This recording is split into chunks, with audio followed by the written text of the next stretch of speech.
Okay, so as promised, this week I'm going to go over all the things in my schedule. So I'm going to try and put it right here. And you can look at that and pause the video if you have to, because there's a lot on there. There are several times of the week where I'm supposed to be in two places at once. So that's lots of fun. All right. So Mondays and Wednesdays, I start with codes and ciphers, which is like encryption and decryption and why credit cards are like secure, why you can accidentally buy 7 blow dryers on Amazon by accident. Yeah, so it's a lot of fun. It's with Dr. Alaka. I had him last semester for transitions and last fall for Calc 3. He's the dorkiest man in the history of the universe, and he's fantastic, and I love him. And my friends Melissa and Danielle are in that class with me, so it's lots of fun. Yeah, so far we've been learning like relatively useless stuff, and he's admitted that. But you know, it's interesting. I'm in the middle of marathoning a TV show called Numbers, which is all about this math professor whose brother works for the FBI, and he solves crimes using math. And so he actually was using some of the things that we learned about in class in the episodes I was watching, so that was really cool. Real world connections, yay! So then after that, usually, but not today because I had a snow day, usually after Codes and Ciphers, I go to Music of the Civil Rights Movement, which is taught by Roberta Meek, who sings with us in the Chamber Singers, so I love her to death. She's adorable. So it's been really interesting. It's a lot of new material, it's a lot of reading, it's a lot of time, but I really love her. I like her class. It's been very interesting, so I'm hoping to learn a lot from her because I love her, and my mother ordered me that I must take a class with Roberta before I graduate on the basis of watching Roberta sing at a concert one time, freshman year. So after that class, I go to Chamber Singers and sing with Roberta and Michael Schnack, who is insane, and while campus is closing at 3:30 today, he would like to still hold rehearsals at 5. So we're working on that. Then on Mondays after that, I'm taking a ballet class, and then I have my weekly staff meetings at 10 o'clock at night. On Wednesdays after that, on Wednesdays I'm supposed to be at a handbell rehearsal during Roberta's class. But, you know, whatever. So after Chamber Singers, I have World Geography, which is at the same time as Pep Band. I don't know. World Geography is interesting. It's kind of long. It's 7 to 9:50 at night. She gives us like a 5-minute break, but like she sets a timer. It is a 5-minute break, no more, no less. It's just sometimes it's a lot of time listening to her talk. But I don't know. I think it's really interesting. A lot of my classes are about very similar topics, so I'm finding a lot of connections, which is, I'm in this class because we have to take, it's called a cluster course. You can replace course with another word if you so choose. We do. And so the point is that you take these two classes together and you have all the same people in the two classes and you can make all these interdisciplinary connections. Which is, you know, great in theory, horrendous in practice. But, so I'm taking World Geography, so that's going well. Tuesday mornings, I have a piano lesson with Vinny. He's fantastic. And then Tuesdays and Thursdays, I go to ELL, which is my English Language Learners class. So that's the education class that is part of the cluster with geography. So we're learning about, like, world geography and how that informs your teaching and, like, teaching English, like, English as a second language, and the cross-connection between the two, which is a great concept. Whatever. ELL is actually very interesting. We're talking a lot right now about, like, grammatical structures and how words are built and how sentences are made and how that informs your teaching, and so that's really cool. I know that doesn't sound really cool to any of you. I think it's really cool.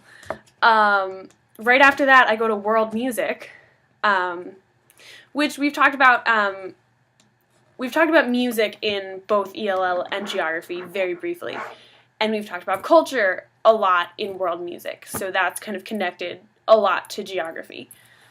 So world music, we're spending a little less than half of the semester focused on the Ewe tribe in Ghana, and their drumming and the culture and the music of that group. And then we'll move and we'll do music of India for another half of the semester. And then if we have a little bit of time left in the last couple weeks, we're going to learn about Latin American music. So that's with Dr. Connor. I've never had a class with him before, but he's absolutely fantastic. He's the one that I auditioned for my music talent scholarship. He talked to me at an open house. I love that man to death. I begged for him to be my advisor. That didn't happen. I got somebody else, but it's okay. It's all good. Dr. Connor's fantastic, and we really are talking a lot about the culture and what the music means and how we interpret music, and it can turn into a very philosophical class. For example, last week we debated the differences between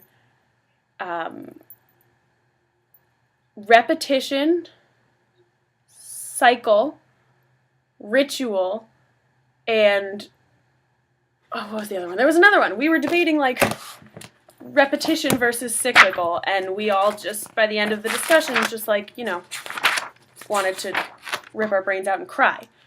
But that's a liberal arts education. Where is it? Okay, well, I can't find it in my notes, but it's really fine. I don't know, it's a fun class. We sit on the floor. On Thursdays we drum. I'm learning a lot about African drumming music, so that's great. So, I don't know, it's really interesting. And then on Tuesdays I get a break after that. On Thursdays, I love Dr. Connor so much that I joined, I should have taken it out for you. I joined Collegium Musicum, which is the authentic Renaissance group of the period. So I will be playing bass recorder for Collegium. It's really fun. Actually, it's really big. Hold on. Here's my pretty case. So all of the music, all of the instruments are authentic Renaissance. How does this go together? Guys, I'm having a problem. All of the instruments are authentic Renaissance period instruments, and then all of the songs are authentic Renaissance little sonnet things. So I'm just kind of making stuff up until I learn how this actually works. But here is my bass recorder. If I back up, maybe you can see the whole thing. There it is. Here is my bass recorder that I'm learning to play. Watch this. That's a bass recorder. I'm very excited for that. I'm learning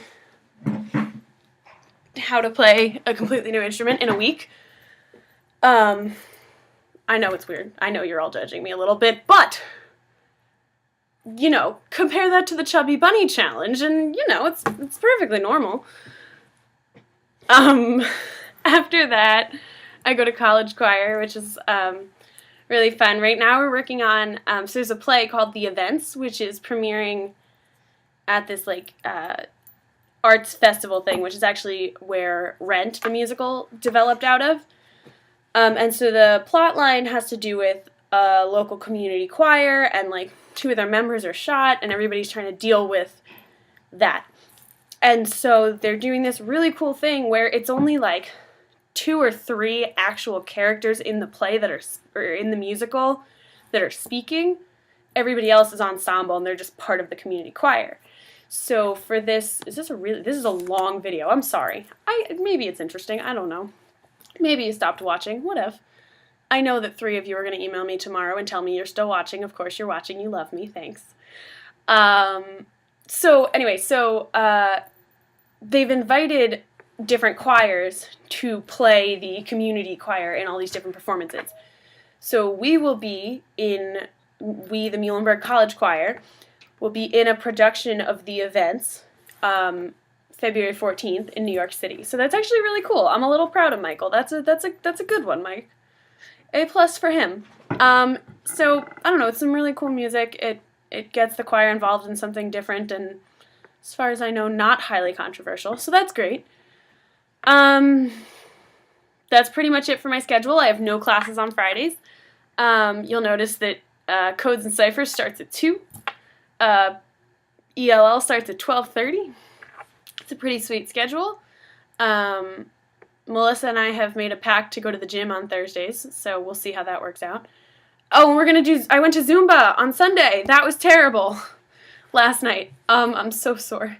So we're going to go to Zumba every Sunday until we're not dying. So anyway, this video is getting kind of long, so I'm going to wrap that up. If you have ideas for hilarious things you'd like to see me do next week, please let me know, because as of now, I have no idea what I have to say to you next week. Okay, thanks. Okay, bye.